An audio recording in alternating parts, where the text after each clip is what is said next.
Allez, on va checker un peu l'actu. Alors c'est quoi ça? Les masques tombent et les premiers baisers s'échangent.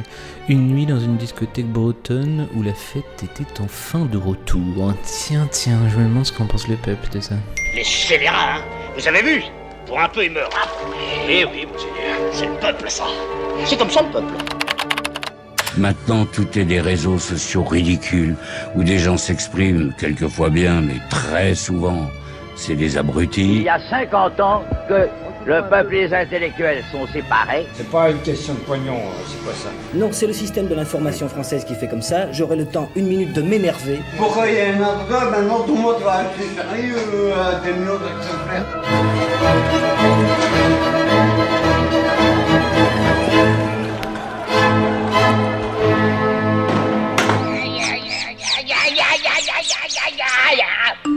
Attends, le Covid va faire la fête bientôt aussi. Le virus est invité? Ah si c'est le cas, vu sa notoriété, j'espère au moins qu'ils lui ont mis une table carré VIP, avec un Mathusalem de champagne. Toujours fait la bise depuis 17 mois, jamais rien eu. Karine, tu dois être une des rares à regretter notre bonne vieille bise. Les masques tombent, et les premiers baisers s'échangent, et le Covid aussi. Les strings qui tombent plutôt. Est-ce Jean-Marie Bigard caché derrière ce pseudo ou tout simplement un gros pervers? Le doute m'habite.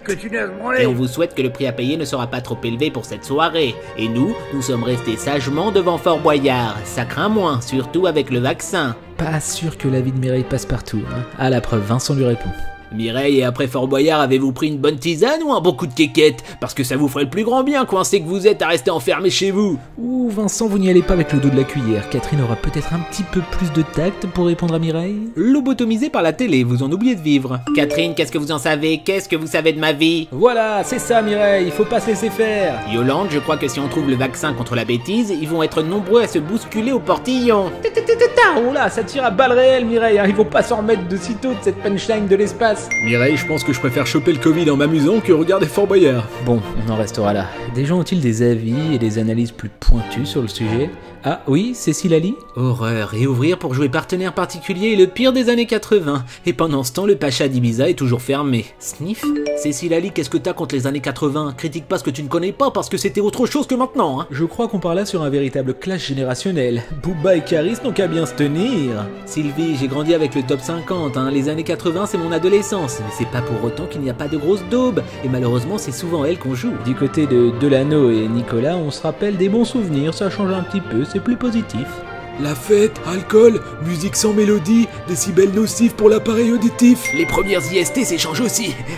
Ouais, non, pas si positif finalement, enfin à part leur test d'IST quoi. Bon, recentrons le débat, ça vaut mieux. Acceptez le jeu du pass sanitaire pour sortir en boîte, ces gens me donnent la gerbe. Ah non Guy Albert, je t'arrête tout de suite, c'est quand on sort de boîte qu'on a la gerbe, pas quand on voit les autres y entrer, sinon il y a un petit problème. Après le grattage de nez, le frottage d'amygdale, tout va pour le mieux dans le meilleur des mondes. Le frottage d'amygdale, Joël, vous devez avoir une sacrée grande langue. Un test Covid, une petite mousse et une petite pie.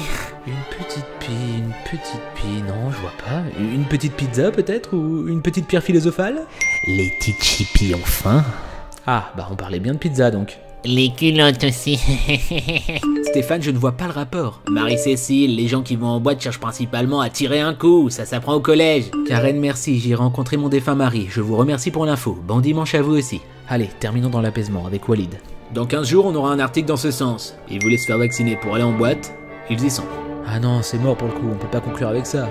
On n'empêchera pas les fêtards de fêtarder à tout prix. Ils étaient en manque depuis trop longtemps de bruit assourdissant, d'alcool et de secouage de popotin. Reste à voir combien ça risque de nous coûter à tous.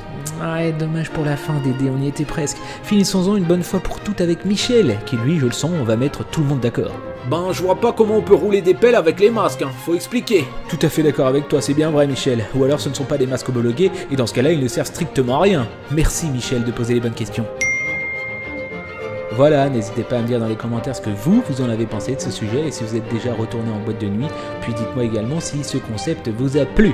A très vite pour un nouveau Qu'en pense le peuple dès qu'une nouvelle actu tombera. Les strings qui tombent plus tôt.